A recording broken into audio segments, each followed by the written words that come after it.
Estamos aqui hoje inaugurando o nosso podcast do Xerife, fazendo um programa experimental e, coincidentemente, aqui na rua eu encontro aqui meu nobre, meu amigo, Dr. Franklin. Que prazer ter aqui com a gente, Franklin. Eu gostaria de bater um papo com você aqui e falar sobre assuntos triviais, levando em consideração que a gente está fazendo aqui um piloto, um teste, mas está no ar, hein? Tem alguém ouvindo a gente aí, tá bom? Então, vamos conversar aqui, bater um papo aqui, meu amigo. Boa noite, Zé. Obrigado pelo convite. Mas assim, você falou que não ia lançar, mas já que está aqui, vamos lá. É sempre uma satisfação de a gente rever alguns amigos aí na rua e ter a oportunidade de sentar. Eu imaginei que a gente estivesse batendo um papo aqui em off e agora fui surpreendido com o vídeo no ar. Mas quem está na chuva para se molhar, vamos embora, meu amigo. Mas, doutor, eu não podia perder essa oportunidade de que você fale para o público. As pessoas te conhecem, você é uma autoridade aqui na cidade, você é um advogado que tem aí um papel brilhante, defende a sociedade aí nas horas mais difíceis. Eu não podia deixar de... Não, o povo tem que te ouvir, meu amigo. É verdade. Mas assim, de uma maneira informal, conhecendo aqui o teu projeto, eu fiquei admirado pela qualidade e a estrutura que você montou, parabéns. A gente sempre admira aquelas pessoas que trabalham em prol da população, dos jovens, né? Um dia eu fui jovem de periferia, vim do Nordeste, sei bem a capacidade de transformação que esse tipo de projeto tem.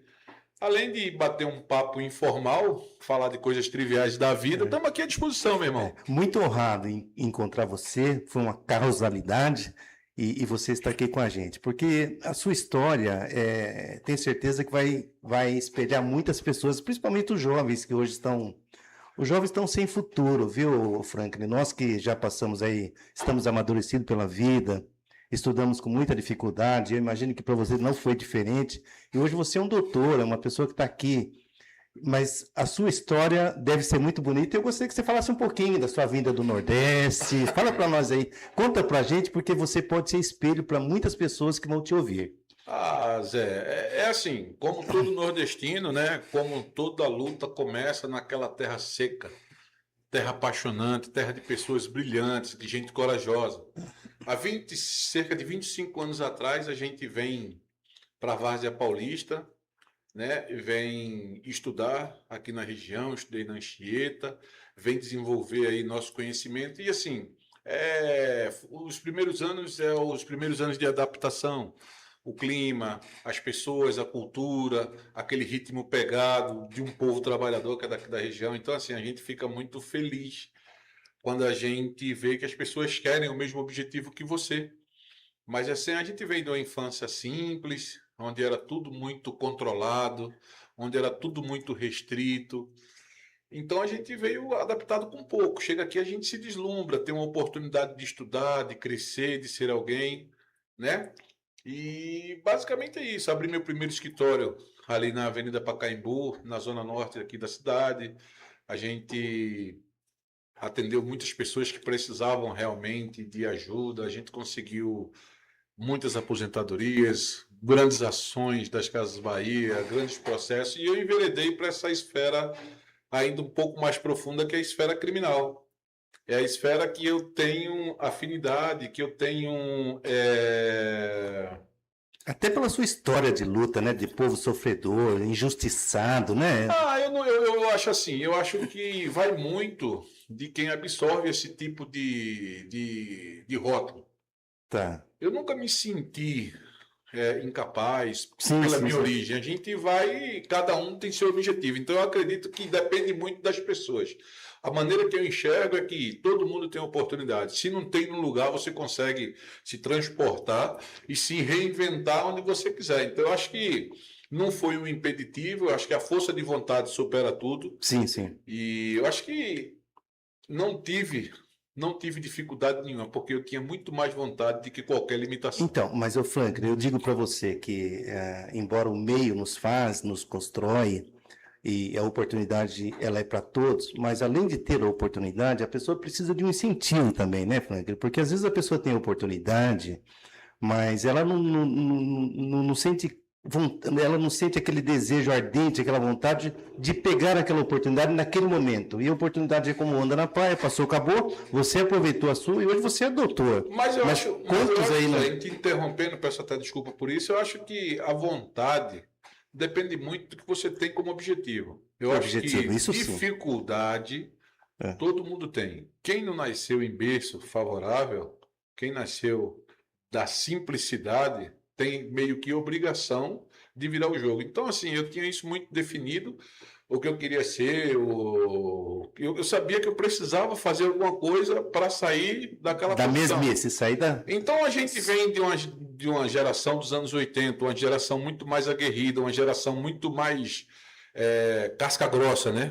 Sim. Assim, com muito menos informação que existe hoje. Uhum. Então, muitas vezes o excesso de conhecimento emburrece as pessoas, né? Eu acho que em vez de agregar, ela limita as pessoas porque ela expõe um monte de fragilidades, um monte de coisa, de mimimi e tal. E essa geração absorve muito esse conteúdo, né? A obesidade intelectual. Tem recebe muita informação, a cabeça está cheia de informação, mas o bolso está vazio.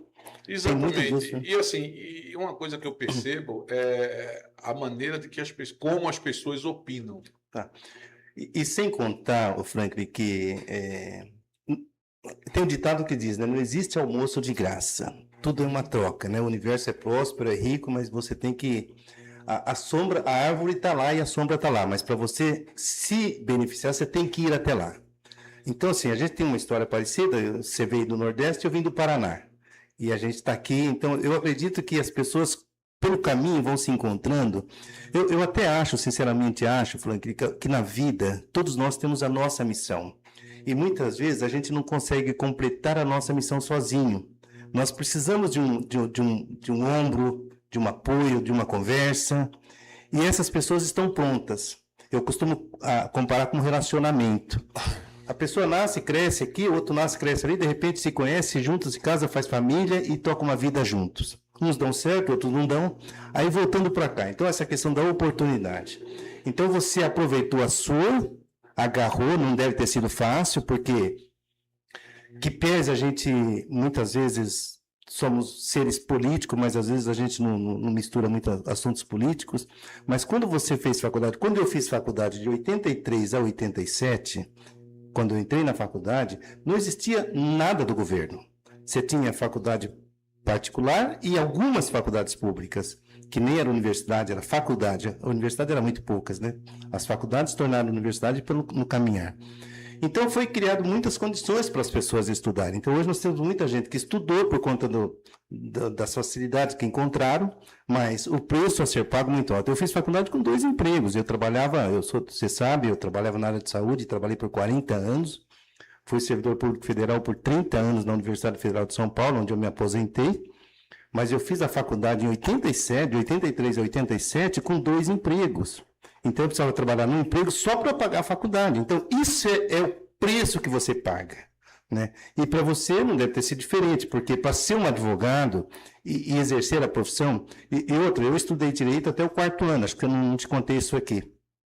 Quando meus filhos nasceram, eu estava na faculdade de Direito, e aí eu fiz uma opção na vida, e depois eu quero falar mais um pouquinho sobre isso, porque quando eu era mais jovem, Franklin, eu tinha 2 horizontes.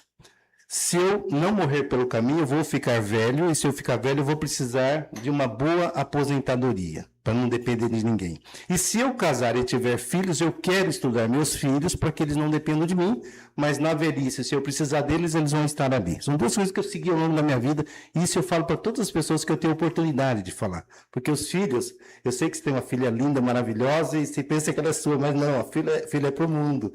Vai preparando, vai educando, dando informação, porque ela vai voar. E aí você não pode, ela tem que estar pronta, né? E aí eu fiz essa escolha. Quando eu estava no 4º ano, eu tive que fazer uma escolha.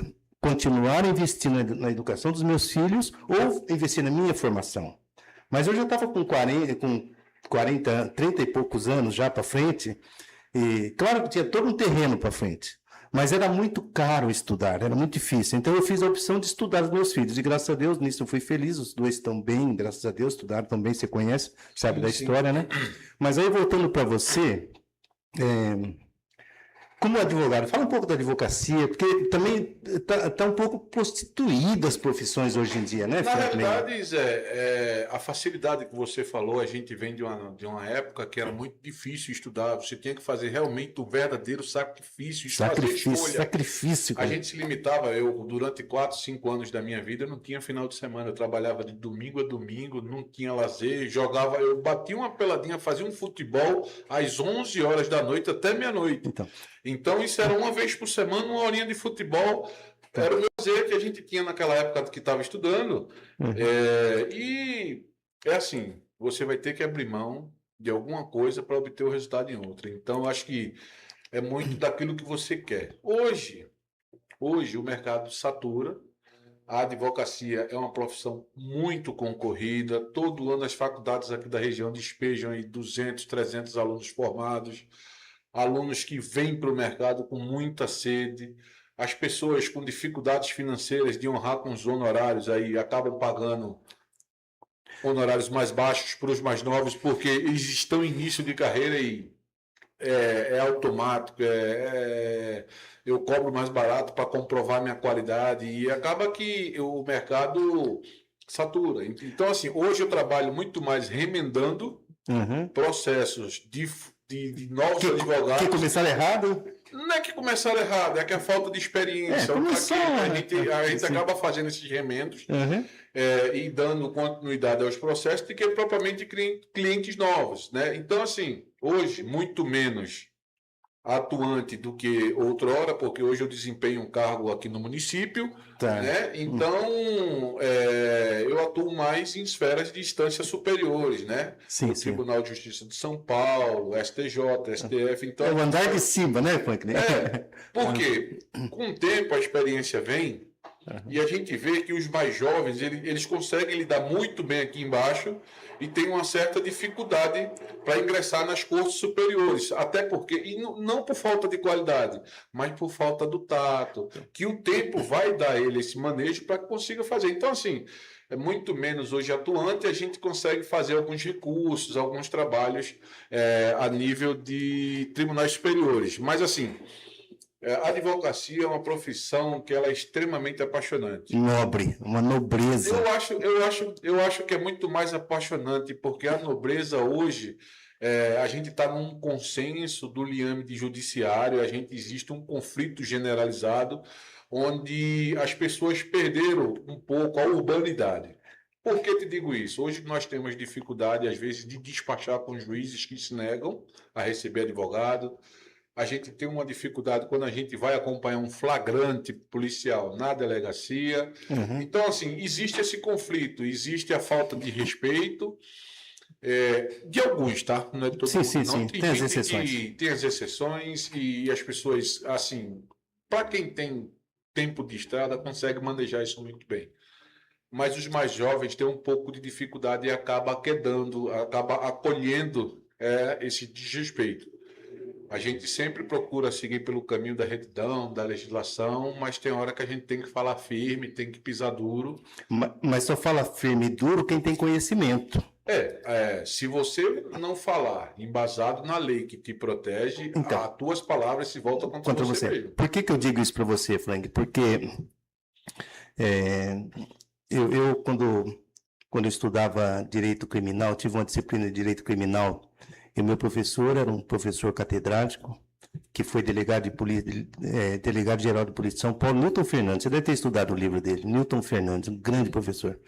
E ele tinha algumas falas que eram assim, hoje as pessoas, já naquela época, ele falou assim, está acontecendo muito, as pessoas estão lendo, mas não estão entendendo o que está lendo, monta uma peça que não tem pé nem cabeça, e depois quer falar que o juiz é ruim. Então, tem muito disso também. E outra coisa que ele falou, vocês que vão se formar, vão ser doutores, nunca esqueça, os 2 primeiros anos, 3 anos, é encostar a barriga no balcão de vara.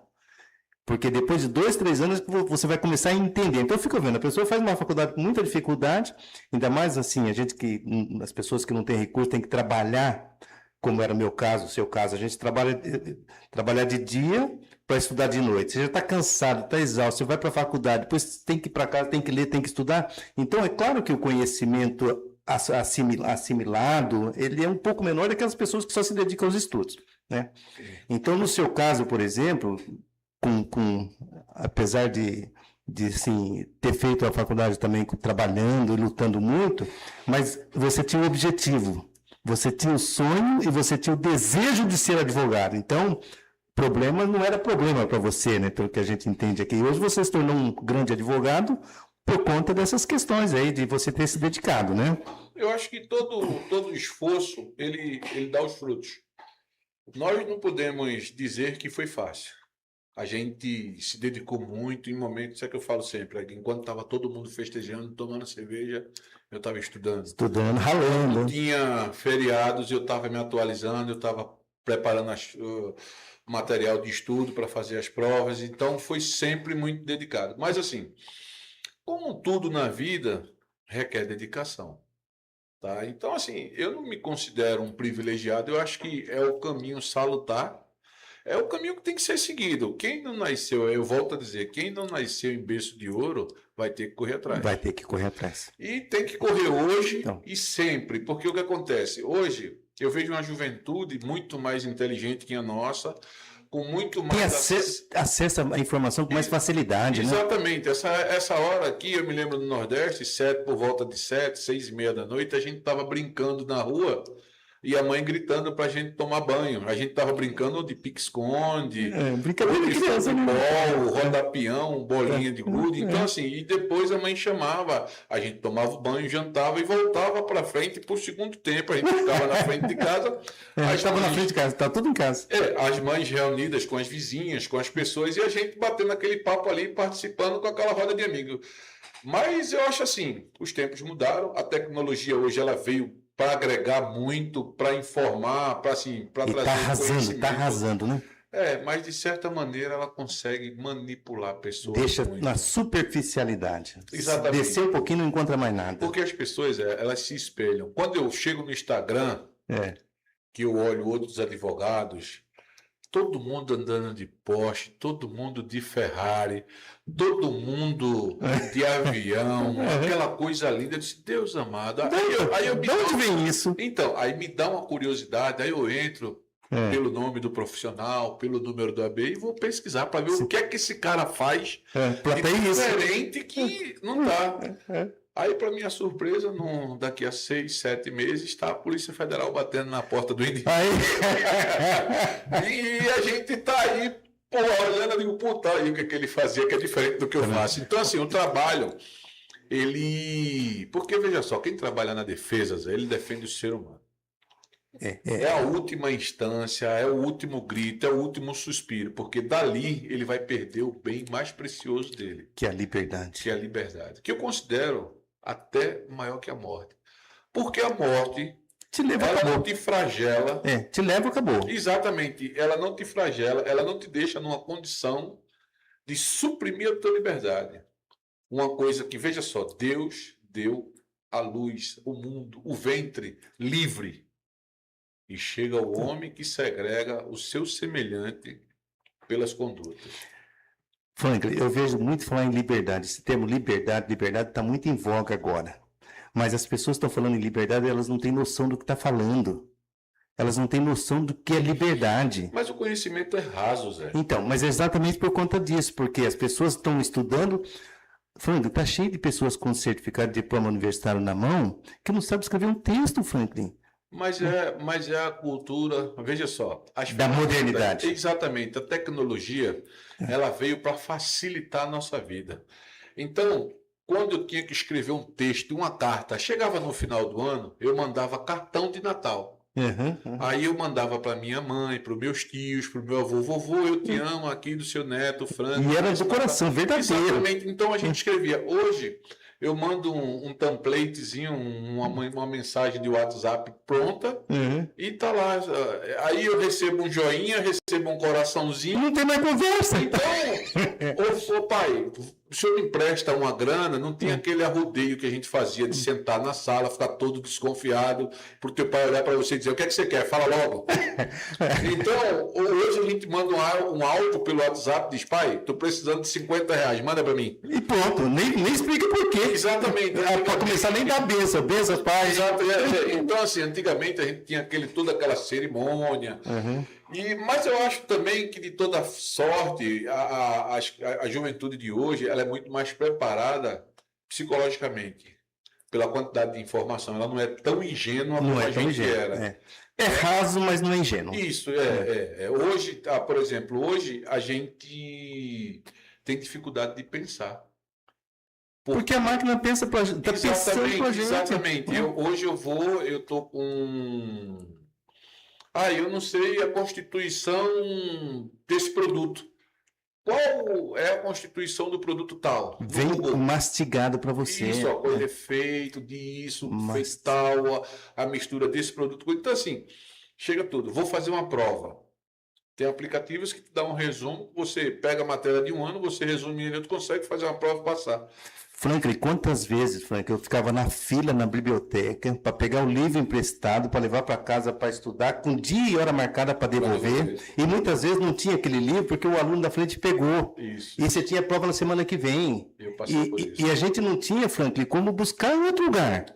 E outra coisa, tem que fazer xerox. A única chance era tirar xerox, que era, na época, 10 centavos, era 3, 4 reais, 5 reais de xerox, 60. Pois é, e a gente não tinha, Franklin, pelo amor de Deus, cara. Tinha. Então, assim, mas eu acho que tudo isso é o que, na realidade, tudo nos isso trouxe até aqui. Eu acho que foi o combustível. Foi o combustível. Essa dificuldade. Eu sou militar da reserva, não sei se eu já te falei, né? Eu servi o exército, eu fui militar de 79 a 80, lá em Brasília, servi na cavalaria em Brasília. Para mim foi a mudança foi a mudança de posição, porque eu estava na roça, lá no buraco, saí e fui para Brasília. Então, já pensou? É um outro mundo, né? Mas eu tive a felicidade de eu já trabalhar na área de saúde na época, então eu já era atendente de enfermagem, estava fazendo o curso de auxiliar de enfermagem, terminando o curso quando eu fui para lá. Então lá no Exército eu já fui ser enfermeiro, enfermeiro do Exército. Uma certa regalia, porque naquela época duvido muito alguém masculino ter uma qualificação dessa. E eu era muito bom em impulsionar veias, tirar sangue. Então quando tinha algum problema... precisava fazer exame de sangue do pessoal, dos comandantes lá, dos superiores, ia lá o médico para tirar. O médico não sabe tirar sangue. Ele vai lá e fura e vai furando, vai furando. E aí um dia ele me viu fazendo e falou, pô, não, você vai ficar comigo. Aonde ele ia, eu ia com ele. Isso, porque tirar sangue de netinho de general, de bisneto de general, de mulher de coronel. Aí, isso dá pra gente uma... Por isso que eu falo que assim, o universo é próspero, Deus atua e coloca a gente nos lugares, mas não adianta te colocar e você não fazer nada. Então eu dava o meu melhor. Então eu era muito bom nisso, né? Tanto é que quando eu voltei, que comecei a trabalhar, depois fiz radiologia médica, fui técnico em radiologia por muitos anos, eu fui trabalhar no Einstein. Trabalhar no Einstein, Frank, ele era o sonho de todo mundo na época. Ainda hoje né? Porque é uma referência de qualidade. Mas tem muitos outros. Hoje tem Sírio-Libanês, tem 9 de julho. Sim. Eu trabalhei em todos esses hospitais em São Paulo. Trabalhei no Sírio-Libanês, 9 de julho, trabalhei no Hospital São Luís, trabalhei lá no Einstein, trabalhei na Santa Casa, trabalhei no Hospital das Clínicas. Maravilha. Eu sempre tive 2, 3 empregos, então minha vida foi de muito trabalho. Você está parecendo daquela série O Július, o pai do Cris, tinha vários empregos. Mudando um pouquinho, falando agora de família, Frank, a gente é um bate-papo aqui informal e é muito gostoso conversar com você, porque essa humildade, a gente vê um doutor com essa humildade, a gente se anima em ficar conversando. O que acontece o que é que me diferencia de você e de qualquer outro? Doutor, sabe assim, o ser humano que você é te faz diferente. O ser humano tem essa coisa de diferenciar. Cara, você nasce sem nada e você, quando morrer, vai ser vestido por alguém. Porque vai colocar em você a roupa que mais você detesta durante toda a sua vida. E você não pode falar nada. Exatamente. Então, assim, cara, o que me faz ser diferente de alguém? Mas me chama a atenção, Frank, porque pessoas que às vezes não têm essa bagagem, esse traquejo que você tem, esse conhecimento, essa história de luta, e se acham, e espizinha as pessoas. Mas eu acho, Zé, que o que a pessoa entrega para o próximo é o que falta dentro dela. É o que falta, exatamente. É o que falta dentro dela, porque o tratamento que ela despende para com as pessoas é aquilo que ela sente falta. Então, porque Tem gente que precisa de validação e a todo tempo está no conflito, está desprezando pessoas, destruindo pessoas, destruindo a organização, destruindo o contexto. Então acho que é aquilo que falta. Quando a gente sabe, eu costumo dizer uma frase: eu sei exatamente o que eu sou, onde estou e o que eu represento. E para onde está indo. Isso. Então, assim, eu sei exatamente cada passo. Se eu disser para você que é muito difícil ser humano, porque o ser humano ele está em eterno conflito, porque todo ser humano tem seu interesse. Em todos os lugares. Por exemplo, num time de futebol, tem sempre aquele fominha. Quem é aquele fominha que nunca passa a bola para ninguém? Provavelmente é o pior jogador do time. Mas ele quer tudo para ele. Exatamente. Então a gente tem que conviver com ele, a gente tem que fazer ele jogar e tem que motivar para que ele dê o nosso resultado. Então, assim. Porque é o conjunto que vai trazer o resultado, né? Exatamente. Talvez nem ele sabe disso. Então, assim, como num contexto de vida, eu acho, Zé, que você foi um cara, pela tua história que eu conheço, acabou de contar, 40 anos de vida pública, de saúde, de grandes hospitais. Eu acho que é uma trajetória de vida bonita. Eu acho que você deveria se orgulhar, levantar a cabeça. Eu vejo o seu projeto. Então, você cuida das crianças aqui do nosso município. Eu acho são 22 alunos que a gente ajuda, que na verdade é meu filho que ajuda, eu sou a ponte, eu sou intermediário. Certo. Né? Então, o que acontece?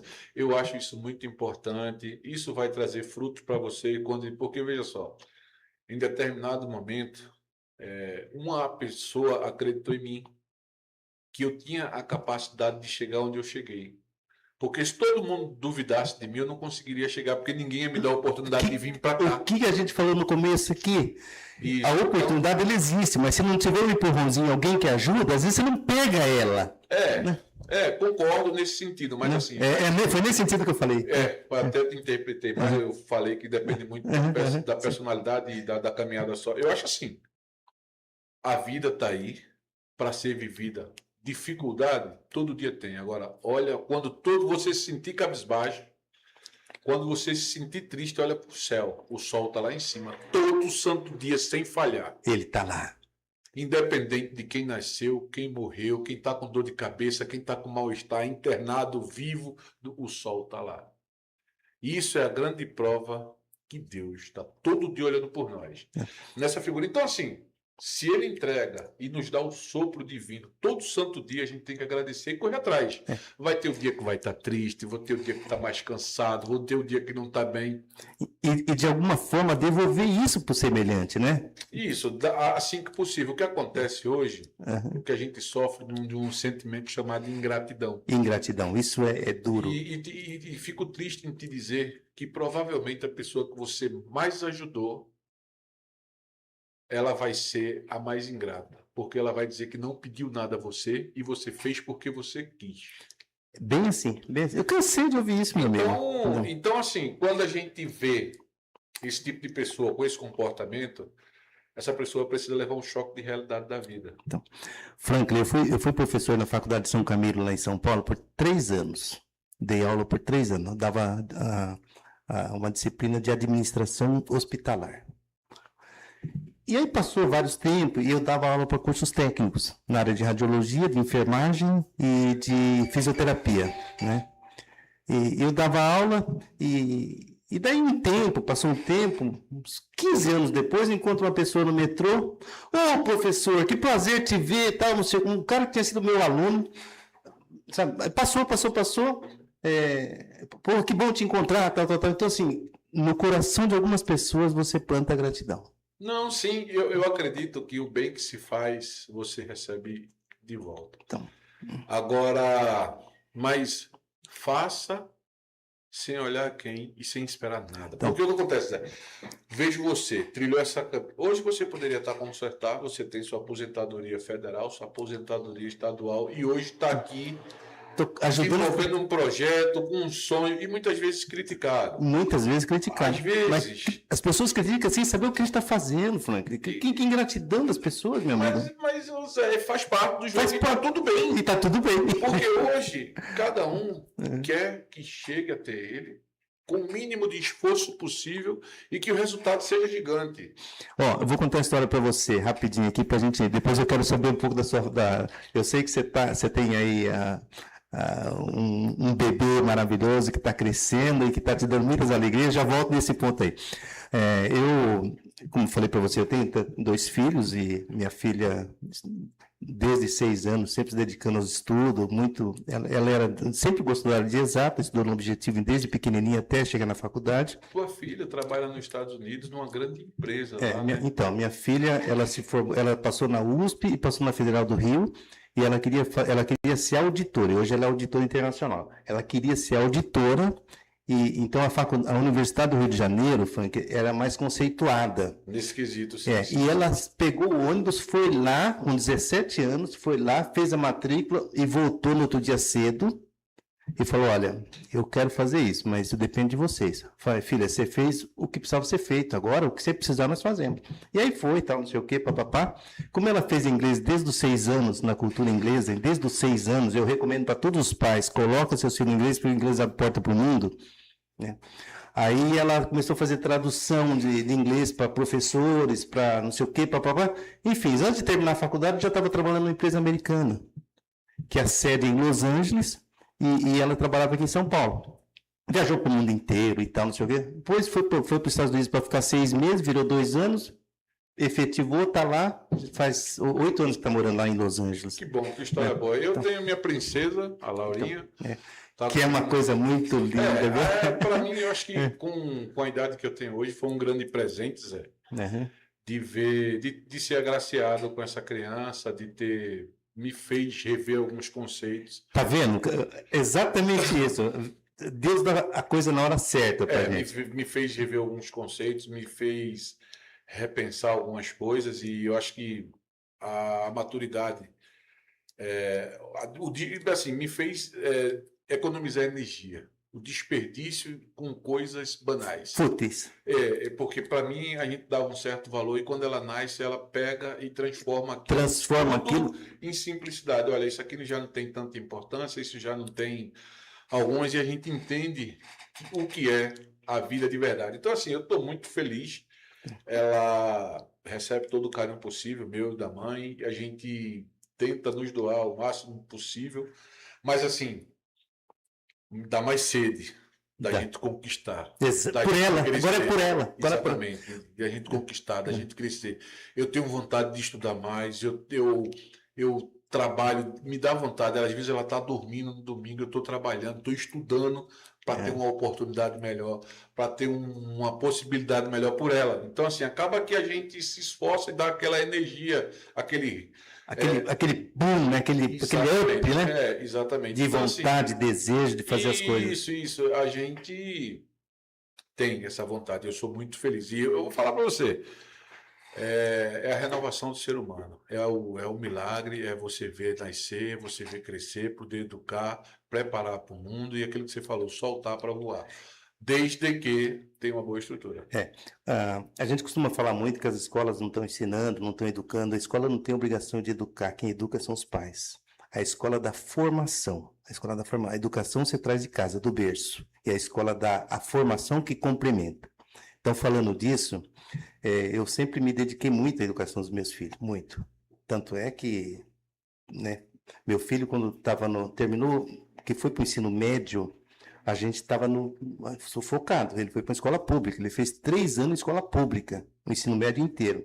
Mas ele se dedicou tanto, cara. Estudava, era 10, 11 horas da noite. Ele chegava em casa, a mesa nossa, assim, uma mesa grande, era um lado da Larissa, outro lado dele. E livro no chão, e computador. Não tinha computador, não tinha celular, não tinha nada disso. Então era estudar mesmo. E o Lucas entrou na USP para fazer engenharia, um grande engenheiro hoje, né? Quando ele estava no 3º ano, com 19 anos, ele já estava no 3º ano de engenharia lá na USP. Ele fez Aí teve aquele boom da das bolsas internacionais, Sim, que o sim. Brasil tinha 700 bolsas internacionais. A Dilma fez com aquela pátria educadora, levou para 3.000 vagas. E naquele boom, ele acabou entrando e ficou um ano na Universidade de Illinois, Sim. fez um ano de intercâmbio lá, aí voltou já com outra cabeça e tal, voltou a estudar no quinto ano. No quarto para o quinto ano, ele ganhou uma outra bolsa de novo e foi para Chicago, Universidade de Chicago, onde é dos economistas, dos boys, eu até falo que é o... Como é que chama aquele ministro do Bolsonaro, da Fazenda lá? O ministro da Fazenda? Eu esqueci o nome. Ele é dessa escola lá, ele é dessa escola. Viu? Aí meu filho lá, ele falou, pai, eu não quero isso para mim. Sabe, aqui as pessoas aprendem a furar o olho, chupar o olho e lamber o buraco, porque é muito agressiva a economia aqui. Bom, aí voltou, continuou, aí já começou a trabalhar numa empresa americana também, ficou, e aí a empresa pagou para ele para fazer o mestrado na Universidade de Harvard. Mas foi uma seleção muito difícil. Foram, do Brasil inteiro, naquele ano, só foi 11 pessoas que foram qualificadas e aprovadas para estudar em Harvard. Ele passou, de 5 universidades que ele escolheu, ele passou em 4. A outra ele nem foi ver. Mas ele queria Harvard e, enquanto ele não fechou Harvard, e estando lá em Harvard, na formatura dele, 2024, que eu tive lá, aí, assim, é uma emoção muito grande. Eu acho que, assim, por tudo que você me falou de trajetória dos filhos, eu acho que existe uma completude, ou seja, assim, a gente tem a sensação de dever cumprido, sabe? Assim, Zé, o que você entregou, a qualidade de filhos que você colocou no mundo, até por responsabilidade. Eu me preocupo muito com a criação da minha filha, pelo fato daquilo que eu vou estar entregando para o mundo. Vai estar entregando, é o que eu falei, filho é para o mundo, Isso, você vai entregar. Então, assim, a gente tem que ter cuidado. Hoje, assim, eu sinto muito a dificuldade de nós, seres humanos, nós descobrimos o autismo. As crianças Demorou muito para descobrir isso. Então, né? ou assim, eu vejo o sofrimento dessas mães de filhos com espectro autista. As mães sofrem muito, viu, Franklin? É muito difícil, né, lidar com isso. E assim, e o que cresce muito, inclusive com a chegada da internet, a desvalorização feminina, os crimes contra as mulheres aumentam a cada dia, o feminicídio. Assim, esse excesso de desvalorização. A internet diz que a mulher não presta, da mesma forma diz que o homem não presta. E quando você chega em casa, existe esse conflito de interesse. Porque é o que eu falo para você, no Instagram... A mulher está buscando o espaço dela. No Instagram chega aquele homem lindo, sarado, entregando flores, dando carro de presente. E no dia a dia não é nada disso aqui. Não existe isso, isso é uma utopia. E o marido chega cansadão. Cansado, aí de um dia estressante, chega em casa, não quer nem falar nada. Isso, então assim, Zé, é totalmente duas figuras. Então vende-se que assim... Quem não tem vontade de ter aquele homem sarado, aquela mulher bonita, sempre maquiada, te esperando? Não existe. A realidade é uma só. Mas eu acho que, voltando ao assunto das crianças com espectro autista, né? As mães precisam se acostumar e aceitar a maneira do tratamento. Ainda está na fase experimental, as pessoas estão se adaptando. Não sabe o que vai ser para frente. Exatamente. Então, assim, a família hoje está muito mais complicada, né, Zé? Eu fico vendo, Franklin, você como advogado criminalista, você trabalha, você pega o ser humano quando ele está na podridão, está no esgoto. Quando ele chega para você, mas é um ser humano. E aí você olha para aquilo assim e você fala, pô, podia ser eu. Só que eu estou do lado de cá e eu posso dar a mão para ele. Então, há um conflito muito grande que a sociedade não entende isso. Olha, aqui nesse prédio a gente tem uma mulher, uma família que mora aqui, tem um filho de 5 anos. É o segundo filho é a segunda família do pai. Só que há 15, 20 anos atrás, o pai estava meio perdidão, fez algumas coisas erradas, tal, o negócio andou. Depois de 15 anos, ele foi condenado e está preso. Faz 1 ano que ele está preso. Está aqui a mulher com um filho de 5 anos, e ele era jardineiro, piscineiro, jardineiro, tinha vários clientes, um cara amoroso, o cara se recuperou, gente boa, mas foi condenado. E aí foi preso, está preso. E a mulher aqui. Se não é esse salário, esse recurso que o governo dá para a família do presidiário, e muita gente deturpa isso aí, Frank, até eu queria que você falasse um pouquinho disso, Frank, porque assim, a família não tem responsabilidade pelo que o criminoso fez. Muitas vezes ele até fez para ajudar a família, mas fez errado, fez errado. Só que a família está aqui. Você vê uma mulher pagando um aluguel com um filho de 5 anos, e se ela não tivesse esse recurso, como é que seria a vida dessa mulher? Vamos lá, Zé. Vamos por parte. Tá. Esse benefício, o que as pessoas não entendem, que é... Isso precisa ser muito bem explicado, Então, porque faz jus, faz sentido. Esse auxílio reclusão. Tá. Primeiro, vamos entender. Quem tem direito a receber? São as pessoas que têm um trabalho registrado por mais de 1 ano ou 6 meses, que faz a característica de beneficiário. Tá? Uhum. Então, eu tenho que ter um registro na empresa e recebo esse benefício. Eu tive uma condenação, eu pratiquei um crime, fui condenado, estou cumprindo. É menos de 30% da população que preenche esse requisito De receber, de receber esse benefício. Então, mas é generalizado como se o governo está dando dinheiro para bandido. Hoje, é ignorância, né, bicho? Mas assim, hoje a gente vive de extremos. Uhum. Hoje, com tecnologia, eu poderia sentar aqui na sua frente, falar mal de fulano, falar mal de ciclano, entre linhas e assim, sem responsabilidade alguma. Então, as pessoas hoje, com o radicalismo, o país está dividido o judiciário, está dividido o sistema político, está dividido a polícia. Então, está um enfrentamento de poderes por questões de opiniões e está todo mundo se matando entre todo mundo. E são opiniões rasas, sem embasamento, Franklin. Exatamente, mas existe o poder. O que seria o poder? O meu cargo, Sim. O meu poder define alguma coisa. Eu coloco o dedo na cara de fulano, na cara de ciclano, por uma série de motivos. A questão do crime. Todo mundo está passivo de cometer um crime. Todo mundo. Existem aquelas pessoas que são de má índole mesmo, dentro do seu caráter, aquela pessoa é corrompida, sabe? Aí esse cara, sim, merece o castigo, mas existem as pessoas que, por exemplo... Que caem no crime, né? Não é que cai. Eu acredito que o crime, ele é uma conduta que, dependendo do desequilíbrio, do momento do ser humano, todo mundo comete. Eu nunca na minha vida, eu cometer crime nunca. Chego em casa da tua filha de 2, 3 anos de idade, com um marginal por cima dela, passando a mão nas partes íntimas dela, e você com um revólver na cintura. Ou com pau, qualquer coisa ali que você vê na frente. Você vai pra cima. E aí? Cometeu o crime. Mas até você justificar, você tá em campo. Não, veja só. Isso é o crime. Qual que seria? A lei define o quê? Cheguei, peguei, chama a polícia é competente. Mas como é que você vai fazer? Não dá, você meu irmão. Entendeu? Não dá, é ser humano. Aí, o que acontece? O feminicídio que acontece muito. O cara chega de um dia de trabalho, cansado, pega a mulher na cama, um outro cara. Dentro daquilo que ele constituiu, dentro daquilo... Inclusive, não é só mulher que morre também, não. Tem mulher que pega o marido traindo, também mata.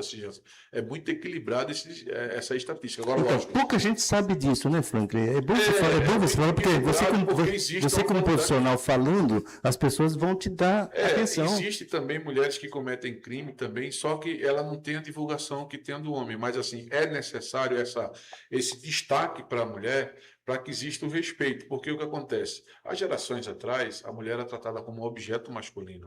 Sim. E esse estigma precisa mudar. Hoje nós tivemos presidente, nós tivemos deputada federal, nós temos juízes, nós temos promotoras e pessoas extremamente... Ministro do Supremo Tribunal Militar, rapaz. Então, Superior Tribunal Militar. Isso, a gente ministra todas as esferas, porque existe a competência. E tem uma coisa que a gente não pode falar. Eu, particularmente, como homem, sou muito mais limitado, porque eu vejo a minha esposa, ela está com a minha filha no braço, está falando no telefone, vai no mercado, coloca as compras no carro, fecha a porta, coloca a menina na cadeirinha, desliga o telefone. Mas é nessa hora que a gente vê, Franklin, o quanto que a mulher é importante na nossa vida. Para tudo, né? Eu chego em casa, eu chego em casa do serviço, eu sou uma pessoa que eu sou muito CDF. Eu nunca cheguei um dia atrasado no meu trabalho. Um dia, nunca cheguei um dia atrasado.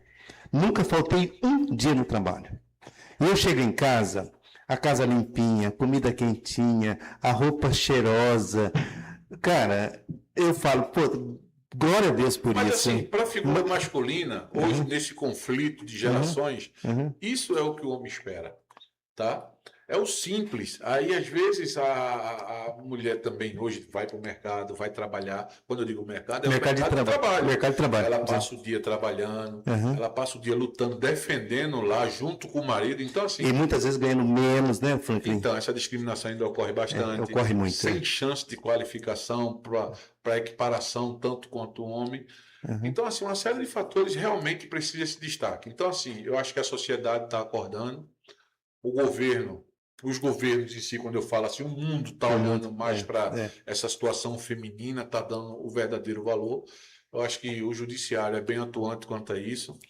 Então, assim, a defesa da mulher é necessária, ainda não estamos no patamar de equilibrar as duas partes, de olhar com a mesma regularidade, de olhar de olho no olho, ainda existe um degrauzinho de diferença, mas eu acho que daqui a uns anos a gente consiga atingir esse patamar. Mas cabe a todo dia, Frank, pessoas como nós, que têm essa oportunidade de falar para outras pessoas, levar essa mensagem. Você quer ver uma outra coisa que é bastante importante? As questões políticas. Você vê aqui na nossa cidade, nós temos a maioria de mulheres aqui na cidade. Quantos representantes mulheres nós temos no poder público? Quantos representantes a gente tem na Câmara Municipal? Sabe? Então, eu tenho certeza que a mulher, ela dá o equilíbrio tanto no respeito, na conversa interna e no desdobramento que aquelas decisões levam para fora. Veja só, a mulher, ao meu ponto de vista, ela é tão suficiente quanto o homem. E não existe distinção. E você está certo no que você está falando. Eu acho que não tem distinção. Eu tenho esse mesmo pensar, senhor. Eu acho que um completa o outro e assim, eu não vejo diferença, porque eu trabalho na advocacia e conheço algumas advogadas que têm muito mais coragem que eu, às vezes, viu? Que peita juiz, que peita promotor, peita delegado. Então, E eu digo, e com conhecimento, com razoabilidade. Porque o que acontece? A delegacia, como todo mundo imagina que é um lugar muito inóspito. As pessoas que trabalham lá só trabalham com a escória da sociedade. A escória da sociedade, é isso mesmo. Então, o que chega é problema. Aí, muitas vezes, aquele cara foi mal educado. Porque o que acontece? Vai ver que o cara passou o dia todo lá. Exatamente. A carga de negatividade. Imagina a sanidade. Uma coisa que a gente nunca percebe na qualidade de polícias do Brasil inteiro, a qualidade mental. A sanidade. Porque desequilibra. Então, por exemplo, já pensou, eu vi um dia desse, até interrompendo, um delegado que foi fazer a preservação do local de um crime onde o cara matou uma criança de 2 anos. O delegado tinha uma filha de aparentemente mesma idade. Olha, ele já mexe... Ele não conseguiu dar entrevista porque ele saiu destruído. E o cara que matou foi preso na hora. E como que aquele cara vai manter o equilíbrio para não ultrapassar a linha do que a lei determina? Vendo e vivendo aquilo. Você entendeu? Então, assim, sim. Então as pessoas, por exemplo, eu recebi uma carta, eu tenho que comparecer na delegacia. Eu recomendo sempre ir acompanhado de advogado. Por quê? Delegacia não manda bilhete para ninguém, não manda convite para festa. O que a delegacia está apurando é uma denúncia ou um crime. Então, ela precisa colher indícios de participação, de prática, entendeu? Para chegar ao juízo convictório do delegado e ele relatar para o Ministério Público, olha, a autoria confirmada, segundo investigação, fulano de tal praticou isso, ciclano de tal praticou isso e fulano não participou porque não estava no local, tal. Então, assim, ele vai relatar para o Ministério Público, que vai oferecer a denúncia para o juiz e daí gira o processo. Então, assim, quem vai na delegacia achando que vai receber flores, não. Ali é um tratamento inóspito, você está sendo acusado de alguma coisa, ou você vai acusando alguém, ou você está acusando alguém também. Então, quando você se sente lesado, na prática de um crime, que você vai levar o conhecimento, que você vai fazer um boletim de ocorrência, aí chega aqueles casos que, meu marido olhou para mim com cara feia. Isso a mulher. O vizinho derrubou um galho, colocou um saco de lixo na porta da minha casa, eu vou fazer um boletim de ocorrência. Então, assim, a nossa polícia, ela é muito efetiva, mas ela é muito sobrecarregada. Porque Eu acho que o número, o contingente é pequeno, sabe? mas Porque, veja só, porque também, assim, uma coisa que eu não acho que poderia ter mudado há muito tempo é você ter o policial fazendo a rotina administrativa que um outro profissional poderia estar fazendo.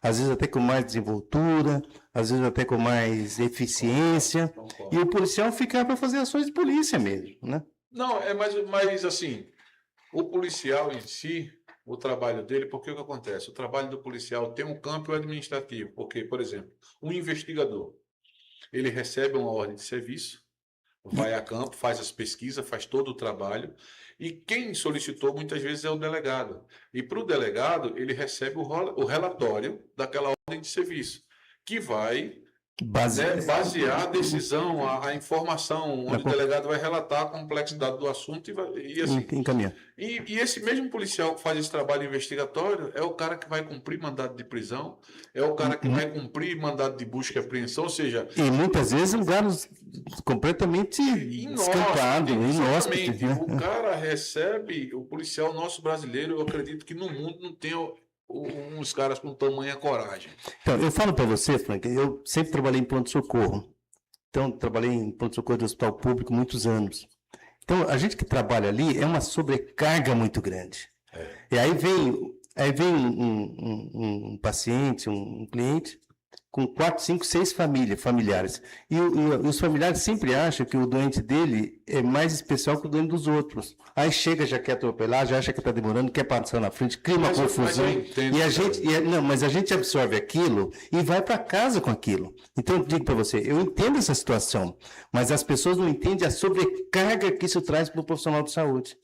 Muitas vezes eu passei por isso, mas eu ficava olhando assim, eu me colocava no lugar das pessoas. Não, mas eu entendo. Eu acho assim, que a gente, nesse lugar, nessa esfera, esse campo de batalha é a última esperança. É o que distingue entre a vida e a morte. Um filho engasgado, um filho com dificuldade de respiração, uma criança com febre. Um baleado, um esfaqueado. Rapaz, ali é que é vida e morte. Minha filha esses dias... deu uma febrezinha, ela estava com pouco, fez uma ânsia de vômito, alguma coisa. Meu amigo, eu entrei no carro, parecia que o mundo estava acabando. Doido. Sim, né?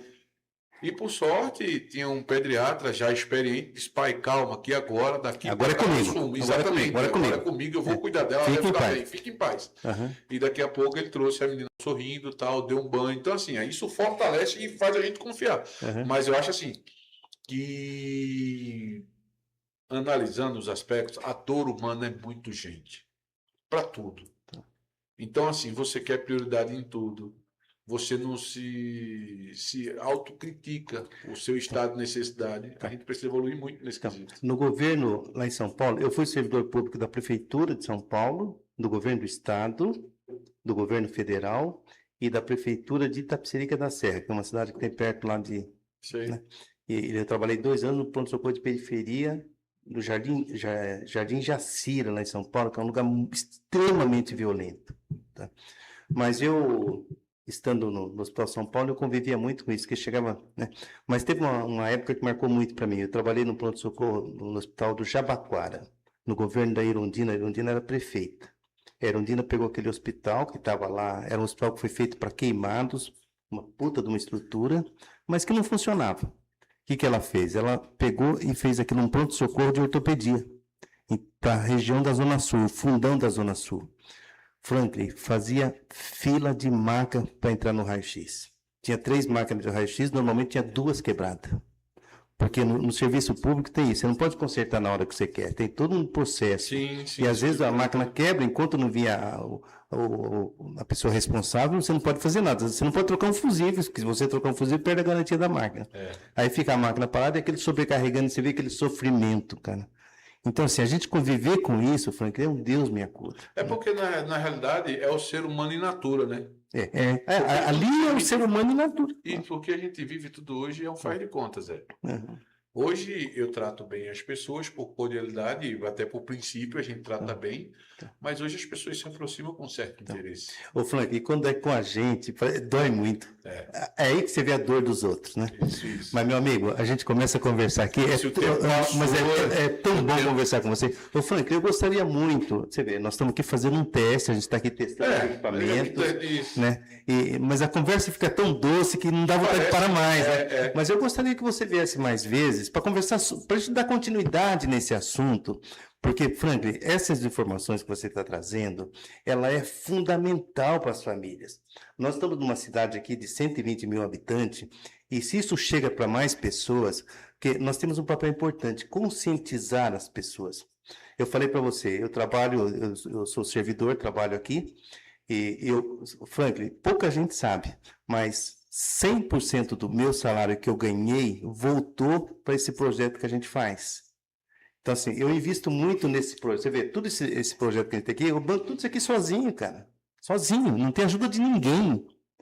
Mas me dá um prazer, porque eu tenho as coisas que eu mais queria na vida. Ter uma aposentadoria, ter meus filhos formados tocando a vida deles, ter uma mulher maravilhosa do meu lado que me ajuda no dia a dia. Então, assim, eu tenho tudo o que eu precisava da vida. Tenho uma boa saúde, eu estou com 66 anos, vou fazer agora em novembro. 66 anos. Mas eu tenho uma disposição, eu vou trabalhar a pé todo dia, eu ando 1 hora todo dia e vou de boa. Vou fazendo minhas orações, vou ouvindo um hino, vou ouvindo uma música, de boa. Eu saio daqui e vou a pé até no shopping, dá 6 quilômetros. De boa. Eu não sou muito fã desse negócio da parte física, esse cuidado. Ó, não é gostoso sair da cama às 6 horas da manhã, mas quando eu lembro, Frank, que andar 1 hora vai me fazer bem, nós fizemos os exames de rotina, todos os nossos exames, todos 100% equilibrado. Tudo aquilo que estava pré-diabetes, pré não sei o quê, voltou tudo para o normal. Então isso me dá vontade de fazer o que eu faço. E eu recomendo para as pessoas, gente, faça exercício. Faça exercício. Eu acho assim, eu não sou muito adepto, eu sou muito mais, como eu falo, pensante.